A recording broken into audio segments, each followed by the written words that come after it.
지난 2월 서울을 시작으로 부산과 경기도가 잇따라 택시 요금을 올렸습니다. 뿐만 아니라 8월 서울 시내버스 요금, 10월 수도권 지하철 요금이 인상됐습니다. 부담스러워서 걸어갈 수 있으면 최대한 걸어가고 아니면 12시 전에 빨리 맞춰서 집 가는 경우가 많아요. 실제로 지난달 지하철과 버스, 택시비를 아우르는 운송 서비스 물가가 1년 전보다 9.1% 올라 16년 6개월 만에 가장 큰 폭으로 상승했습니다. 대중교통 요금뿐 아니라 지난달 필수 소비식품 중 하나인 우유 가격도 크게 오르는 등 먹거리 물가 역시 치솟고 있습니다. 교통이 아닌 것도 사실 많이 올랐어요. 지금 인플레이션 때문에 가계에 부담이 된 것은 사실입니다. 서민들 고통이 가중되자 정부는 농축산물 14개 품목과 외식 메뉴 5개 품목, 우유와 빵 등 가공식품 9개 품목의 가격을 매일 상시적으로 점검하기로 했습니다. 이명박 정부에서 각 품목별로 전담자를 뒀던 MB식 물가 관리입니다. 하지만 업체들이 가격 인상 대신 양을 줄이는 꼼수를 부리거나 나중에 한꺼번에 가격이 오르는 풍선 효과 등 부작용이 뒤따를 거란 우려도 적지 않습니다. 이게 물가 인상이 좀 과도하게 오르는 게 없는 건지, 지금 인상 요인이 별로 없음에도 불구하고 남들이 올리니까 편승하는 부분도 있을 거고, 그 문제를 좀 자세히 알고 기업들하고 소통을 하더라도. 추경호 경제부총리는 물가 부담을 덜기 위해 전기요금 등 공공요금은 당분간 동결할 거라고 밝혔습니다.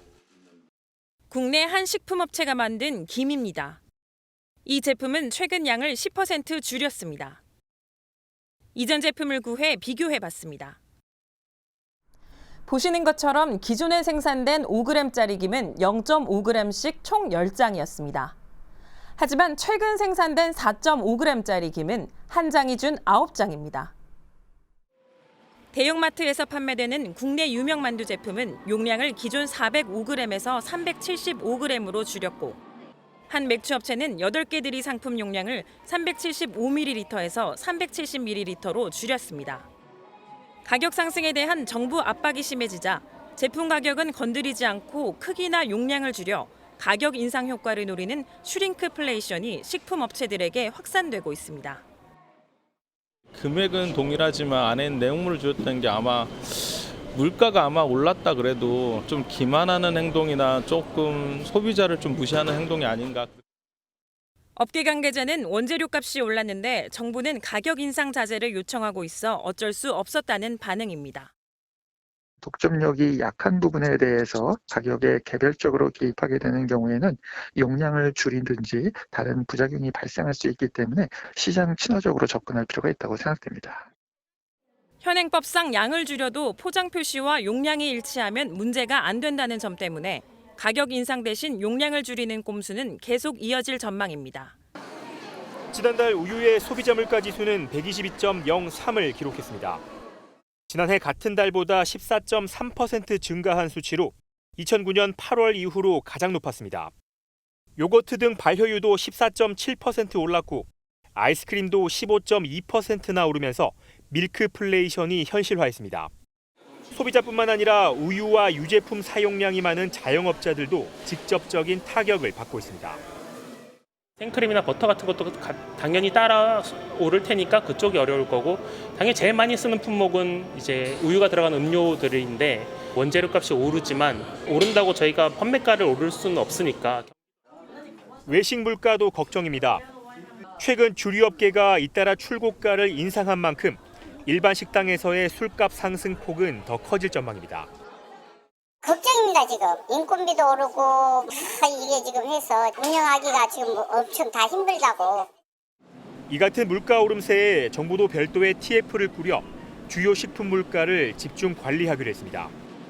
우유와 아이스크림을 비롯한 7가지 식품을 대상으로 담당자를 지정하고 수시로 시장 동향을 점검하는 방식입니다. 이런 물가 관리 방식은 2012년 이명박 정부의 물가 안정 책임제와 유사하다는 평가가 나옵니다. 당시 정부는 1급 공무원이 서민 생활과 밀접한 주요 품목의 물가 관리를 직접 책임지도록 했습니다. 다만 정부에서 지나치게 시장에 개입해 가격 상승을 억누르면 향후 더 큰 폭으로 물가가 오르는 풍선 효과를 우려하는 시선도 적지 않습니다. 서울의 한 대형마트. 김장철을 맞아 재료를 고르는 주부들의 손길이 신중합니다. 배추, 대파 등 부쩍 오른 김장 물가에 올해는 김치를 덜 담그겠다는 시민들이 많습니다. 보통 한 30포기씩 했는데 그걸 안 하니까 총각김치도 담가고 동치미도 담그는데 그런 거 다 생략. 너무 비싸니까. 그나마 김치를 담그는 것이 사 먹는 것보단 경제적이라 어쩔 수 없다는 목소리도 있습니다. 저는 20포기 정도 해요. 왜냐면 며느리도 좀 나눠줘야 되기 때문에. 부담스럽죠. 그러나 그래도 김장을 해놓으면 그게 제일 싼 것 같아요. 사 먹는 것보다는. 문제는 본격적인 김장철로 접어들면 채소 가격이 지금보다 더 오를 것이라는 겁니다. 이번 달 배추 도매 가격은 지난해 같은 기간보다 43.9%나 오르고 대파와 건 고추 등이 줄줄이 오를 것으로 전망됩니다. 정부는 김장 물가를 잡기 위해 나라 곡간을 풀기로 했습니다. 우선 배추 2,700톤과 무 1,000톤, 마늘, 고추 등 김장 재료 11,000톤을 최대한 방출해 소비자 체감 물가를 낮추겠다는 방침입니다. 가격이 크게 오른 천일염도 정부 비축분 10,000톤을 풀어 시중가의 3분의 1 수준으로 공급하기로 했습니다.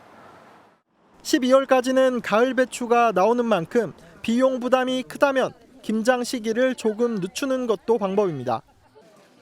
서울의 한 대형마트 주류 코너에 하이트 진로 제품이 가득 쌓여 있습니다. 지난해 한 차례 올렸던 가격은 올해 초 인상을 추진하다 정부 자제 요청으로 동결된 바 있습니다. 하지만 결국 2년 연속 오릅니다. 하이트 진로는 오는 9일부터 일부 소주와 맥주 제품의 출고가를 7% 가까이 올린다고 밝혔습니다. 하이트 진로는 지난해보다 소주의 원료인 주정과 세병 가격이 올라 비용 부담이 커져 결국 가격 인상을 결정했다라고 전했습니다. 최근 가격 인상 소식이 연일 줄을 잇고 있습니다. 우유와 햄버거를 비롯한 먹거리뿐 아니라 화장품도 잇따라 가격이 올랐습니다. 너무 비싸. 살기가 힘들지. 안 사요. 비싸면 무조건 안 산다니까. 안 먹고. 치솟은 환율이 물가 상승을 더 부추기고 있습니다. 전반된 원재료가 외국에 의존을 많이 하잖아요. 환율이 올라가니까 아무래도 이제 수입 비용이 더 커진 거죠. 가격이 너무 오르다 보면 결국 소비가 위축되거든요. 잇따른 가격 인상이 임금 인상으로 이어져 다시 물가를 자극하는 악순환이 본격화될 수 있다는 우려도 커지고 있습니다.